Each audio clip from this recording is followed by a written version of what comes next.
bueno, en fin. Ahora, en segundo lugar, otro hábito de vida que ha cambiado tremendamente, obviamente, es que ahora la forma de vida de la mayoría de los niños es de forma sedentaria. Normalmente en los años 60, 70, 80, quizás hasta los 90, si uno tenía que salir con sus amigos, por lo menos se tomaba la molestia de ir a buscarlo a su casa, ¿no?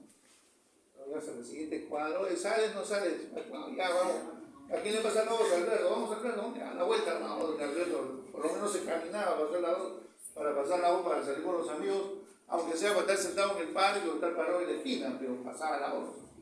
Ahora ves a tu sobrino de 5 o 6 años, ¿qué estás haciendo? Jugando con tus amigos, ¿y dónde están? Aquí. Entonces no se mueven para nada. Y entonces eso trae consecuencia que ahora, por ejemplo, exista mayor cantidad de niños obesos que en el siglo pasado. De todos estos mecanismos de cambio de vida producen cambios epigenéticos, eso está demostrado, se producen cambios epigenéticos, modificaciones epigenéticas. Otra cosa que produce modificaciones epigenéticas es el famoso estrés, la angustia. Eso produce cambios epigenéticos muy fuertes, los mecanismos de estrés. Y ahora esos mecanismos de estrés y ansiedad, por ejemplo, son muy frecuentes en los niños.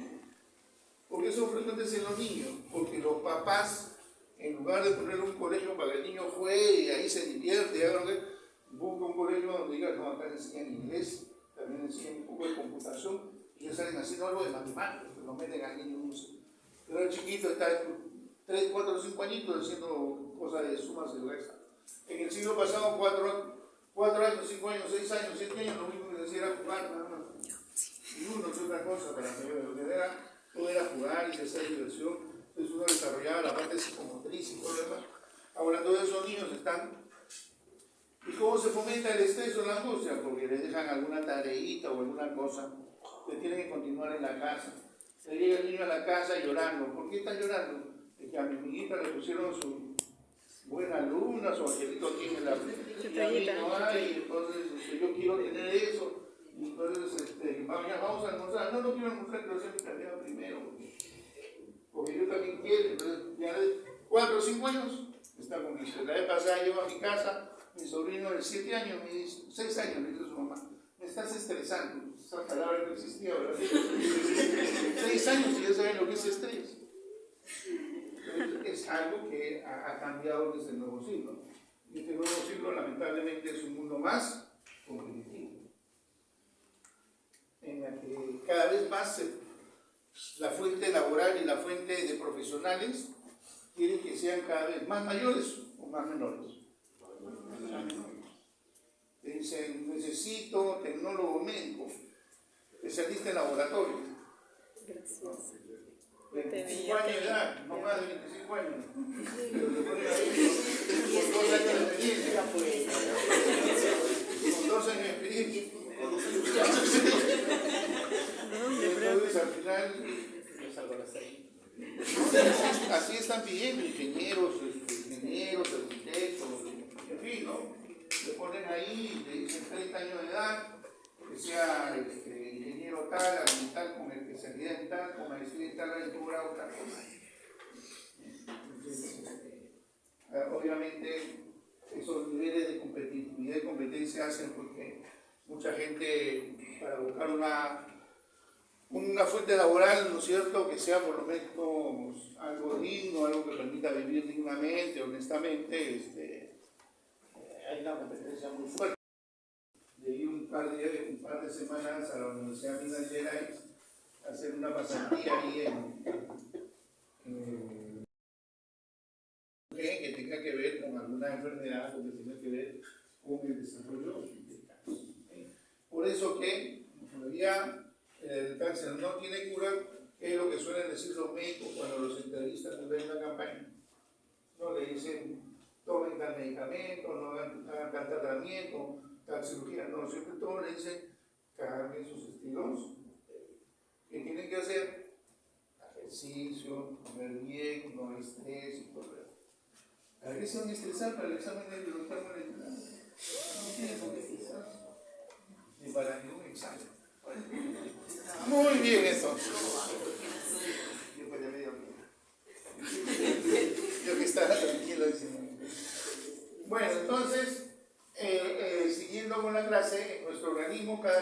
autosómico está representado por dos copias o aldelos y cada una de ellas es heredada de un progenitor en el momento de la fertilización.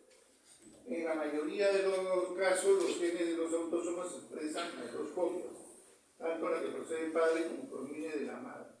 Sin embargo, en una pequeña proporción de los genes, menos del 1%, su expresión depende de uno solo de los aldelos, pues el otro está silenciado debido a la impronta genómica.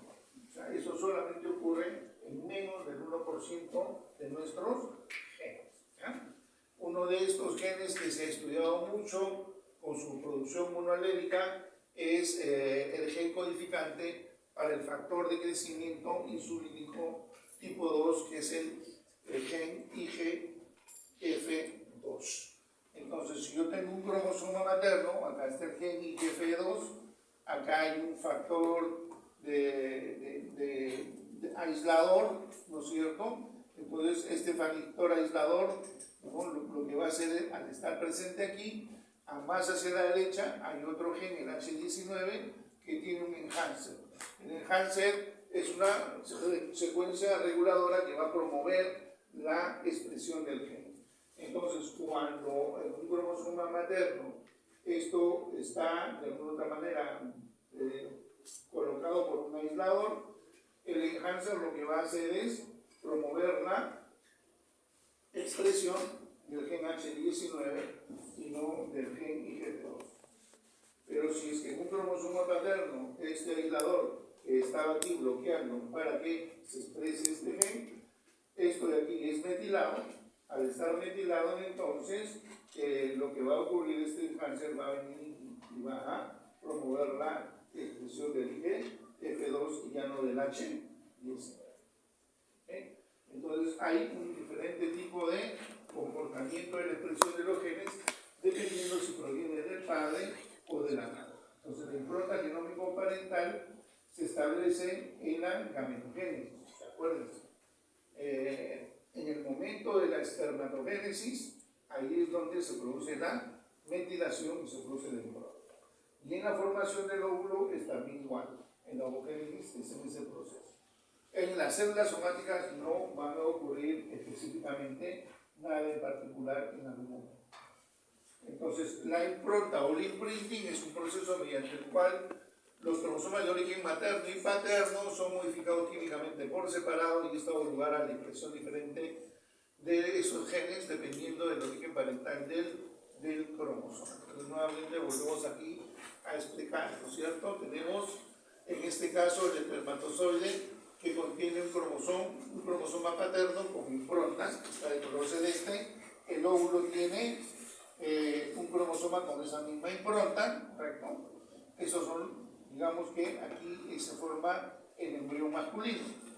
Y a partir de este embrión masculino vamos a tener un varón adulto, y este varón adulto cuando haga su espermatogénesis, el espermatozoide puede, en este caso por ejemplo, por impronta, va a tener solamente la impronta de tipo masculina.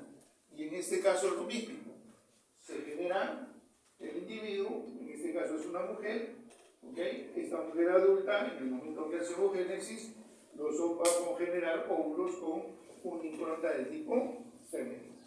Entonces, esto ocurre durante el proceso de la ovogénesis o el proceso de la espermatogénesis. El imprinting genómico se puede dar a distintos niveles de la organización del material nuclear. Puede ocurrir a nivel de un único gen, como el del IGF-2 que dijimos hace un momento. Puede ocurrir esa impronta, por ejemplo, en el caso de una región donde hay varios genes, como en el caso del síndrome de Prader-Willi, ¿se acuerdan de esa región que podría estar improntada? O puede ver inclusive a nivel de un cromosoma o a nivel de un set de cromosomas. Si es a nivel de un cromosoma, puede ser, por ejemplo, explicado por el mecanismo de inactivación del cromosoma X. Y esto lo explicamos en un ratito. ¿Ya? ¿Cuántos cromosomas X tiene la mujer? ¿Cuántos cromosomas X tiene la mujer? Dos. La pensaron mucho. Entonces una mujer tiene dos cromosomas X. ¿Okay? Normalmente en una mujer, uno de los cromosomas X X, donde están estos genes, todos esos genes se expresan para dar el fenotipo femenino. El fenotipo femenino normal. ¿Y qué pasa con el otro cromosoma X? No se pueden expresar sus genes, sino habría doble dosis. Y esa doble dosis de expresión de los genes produciría la catástrofe, ¿correcto? Entonces, el otro cromosoma X tiene que inactivarse. ¿Para qué? Para que todos los genes no se expresen en doble dosis. Entonces, de los dos cromosomas, uno de los cromosomas X está activo y el otro cromosoma X está inactivo. Esa inactivación de este cromosoma X hace que este cromosoma X se vea como una masa pigmótica bien condensada, pegada a la membrana nuclear, y eso es lo que se llama el corpúsculo de Barr. ¿Han escuchado hablar del corpúsculo de Barr? El corpúsculo de Barr es esta masa heteropigmótica pegada a la membrana nuclear que corresponde a la inactivación casi total de uno de los cromosomas X. ¿Okay? ¿Por qué se tiene que inactivar? Porque no puede haber una doble dosis de todo el resto de centenares de genes, si no podría producir, obviamente, patologías inducidas a la muerte. ¿Quién descubrió este pequeño corpúsculo que se llama Barr? Se llama Murray Barr, que puso su nombre en el año 1949. Es una masa heterocromática de este tamaño y eso es por lo que generalmente identificamos una mujer normal con el corpúsculo de Barr. Todas las mujeres normales tienen en su núcleo un solo corpúsculo de Barr. Eso es lo normal. Si yo tuviera que hay dos corpúsculos, entonces habrían ¿cuántos cromosomas X? Si yo tengo dos corpúsculos, ¿cuántos cromosomas X tendrían que haber? Tres. Porque uno siempre se expresa y dos se tendrían que. Pero 3 cromosomas X es normal en una mujer. Entonces no es normal encontrar en un solo núcleo dos corpúsculos de Barr. Sí. En caso de que no ocurra la inactivación, ¿qué es lo que podría pasar? En el caso de que no ocurre la inactivación, generalmente eso es letal. O sea, no se produce, no se genera un ser humano. Porque, es más, inclusive como vamos a ver ahorita, esa inactivación tiene que ocurrir en las primeras divisiones de la célula. Entonces tú tienes aquí un espermatozoide X, ¿sí?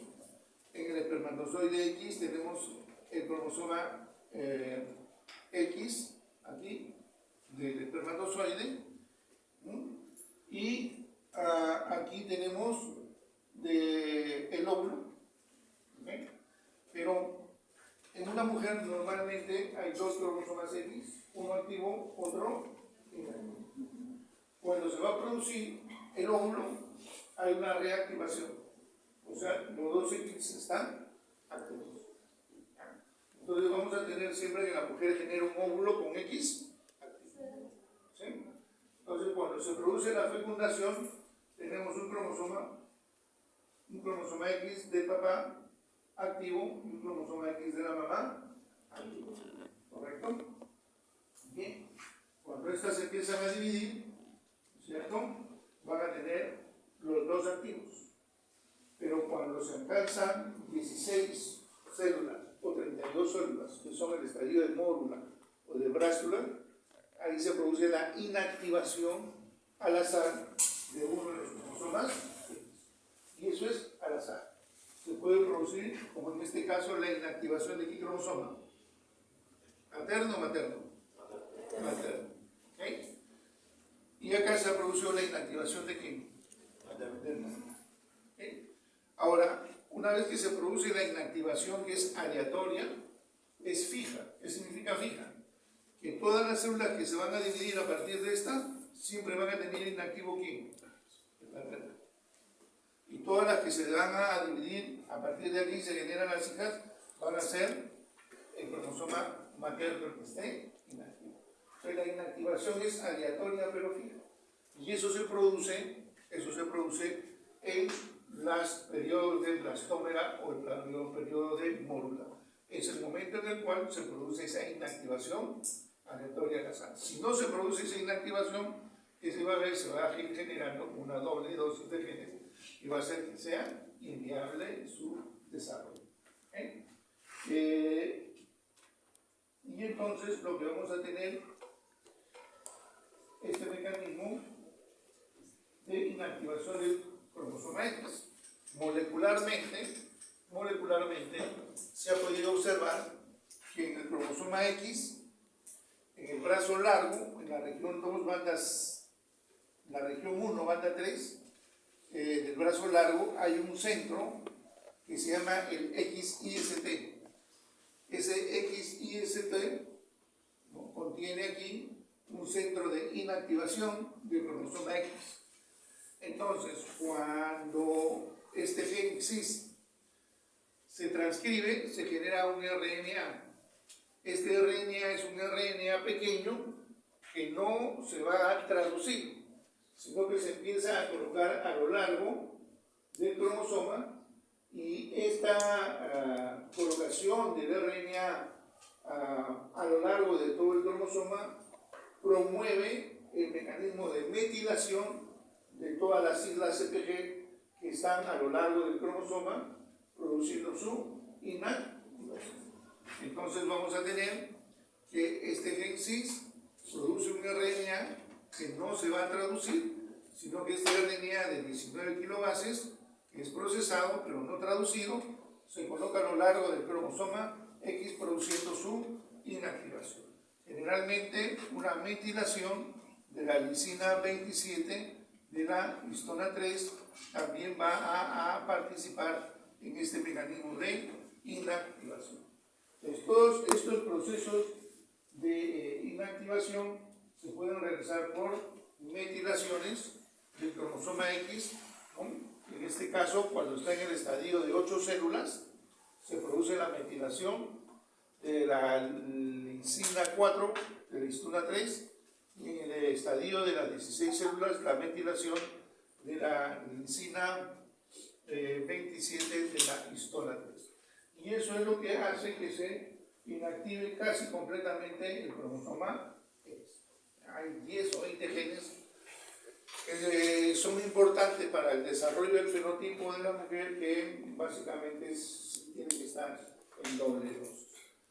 Entonces, fallas en el imprinting genómico tienen consecuencias y relevancias clínicas, porque pueden producir enfermedades genéticas como el síndrome de Prader-Willi y el síndrome de Angelman. También hay otro síndrome que es el síndrome de Belt-Weidemann. Hay improntas genómicas que van a producir desórdenes conductuales e inclusive que van a estar relacionados con el desarrollo de la carcinogénesis cuando se inactiva, por ejemplo, un gen tumor supresor, como habíamos comentado. Entonces ahí hay un resumen, ¿no?, para los que quieren saber cuáles son las enfermedades de impronta descritas hasta el momento. Tenemos acá la diabetes mellitus neonatal transitoria, el síndrome de Silberg-Russell, ¿okay? Y acá en el cuadro tienen el locus que está improntado, ¿no? El locus que está improntado, ¿no? Entonces esa es la forma como tenemos estas enfermedades, y la tabla sigue, ¿no? Hay más enfermedades producidas por esta impronta. Y luego tenemos aquí la disonía uniparental. La disonía es referencia a la situación en la que dos copias de un cromosoma provienen del mismo progenitor, en lugar de que una copia provenga de la madre y la otra del padre. Es decir, en estos casos, en lugar de tener uno paterno y otro materno, los dos son paternos o los dos son maternos. Entonces, el resultado de esta disonía uniparental es una duplicación de la presencia de los genes de un solo progenitor y ninguna representación del genoma del otro. Cuando todos los genes provienen de la madre, se denomina disonía uniparental materna, y cuando los dos cromosomas son del padre, disonía uniparental paterna. Porque en general nosotros heredamos una copia de cada parte de cromosomas, tanto de la madre como la otra copia del padre. Entonces, esta disonía uniparental se produce cuando los dos cromosomas homólogos de un par cromosómico provienen de un solo progenie. Y esto generalmente se suele producir en la mayoría de los casos por un rescate durante la trisomía. ¿Eso qué significa? Significa que se ha formado un huevo cigoto trisómico, ¿okay? Que tiene 3 cromosomas. Y entonces nuestro organismo lo que hace es un rescate trisómico porque eso no es normal. Trata de sacar uno de ellos. ¿Okay? En ese rescate trisómico, entonces durante la mitosis, puede que rescate y saque este cromosoma verde que es el paterno, entonces se quedan con los 2 maternos. Esto sería una disomía uniparental materna, ¿correcto? O viceversa. Supongamos que el verde es un cromosoma materno y los rosados son los paternos. Entonces sería una disomía uniparental paterna. Pero en el mecanismo de rescate trisómico se ha visto que puede ocurrir esto, y esta disomía uniparental como un mecanismo para las enfermedades genéticas han sido descritas en varios artículos a partir del año 1980-85 principalmente. La incidencia de la disomía uniparental en cualquier cromosoma de recién nacidos vivos se ha estimado en 1 cada 3.500. Y en la actualidad se han publicado ya más de 2.200 casos de disomía uniparental que están publicados en este banco de datos que es de acceso libre. Pueden entrar aquí y aquí tienen las disomías uniparentales de todos los cromosomas, ¿no? Así como hay disomía uniparental en todo el cromosoma, puede haber una disomía uniparental parcial, o sea, de una sola parte del cromosoma. Bien, la relevancia clínica, es decir, el motivo por el cual se puede producir una enfermedad por disomía uniparental depende de varios factores. De qué cromosoma está implicado,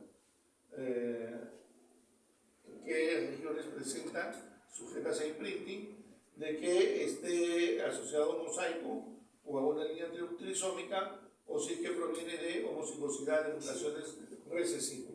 El problema entonces va a depender del mecanismo de formación de la disomía uniparental. Y este mecanismo de disomía uniparental, ahí tenemos algunos síndromes que están asociados a disomía uniparental. Si hay una disomía uniparental paterna del cromosoma 6, se produce esto. Y aquí, en el porcentaje, ¿no? En el 20% de los casos. Si hay un DUP del 7, el síndrome de Silver-Russell. El DUP del 11 también puede producir lo mismo, pero es más raro.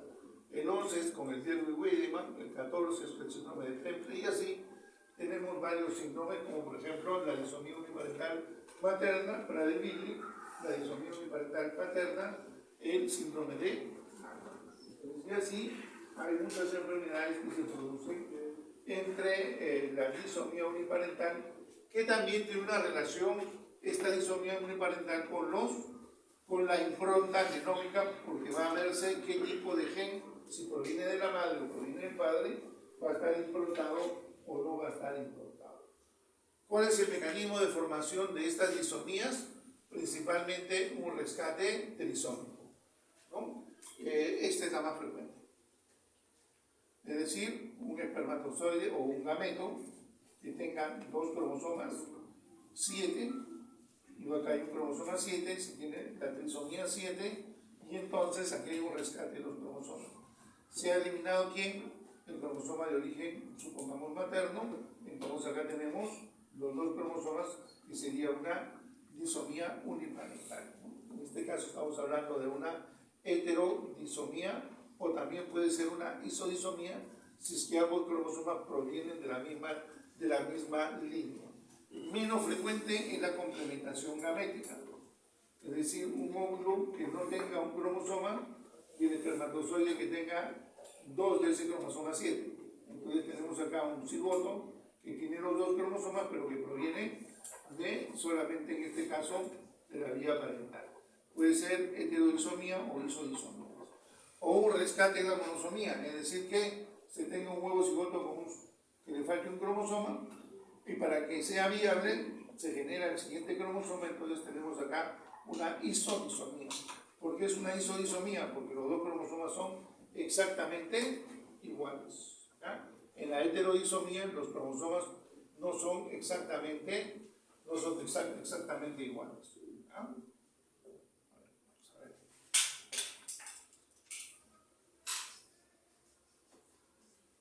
Bien, eso es entonces con respecto a las disomías. Y la última parte corresponde ya a la anticipación génica, ¿no? Bien. Con respecto a la anticipación génica, vamos a revisarlo con un poquito más de calma. Esta es la disomía uniparental, las enfermedades que se producen por disomía uniparental de los cromosomas que ya hemos mencionado, las enfermedades que se suelen producir. ¿Ya? La parte que corresponde ya a las enfermedades producidas por la expansión de tripletes lo vamos a hacer las próximas semanas o más adelante para no marearnos con tantas características. ¿Alguna pregunta que quieran hacer hasta acá?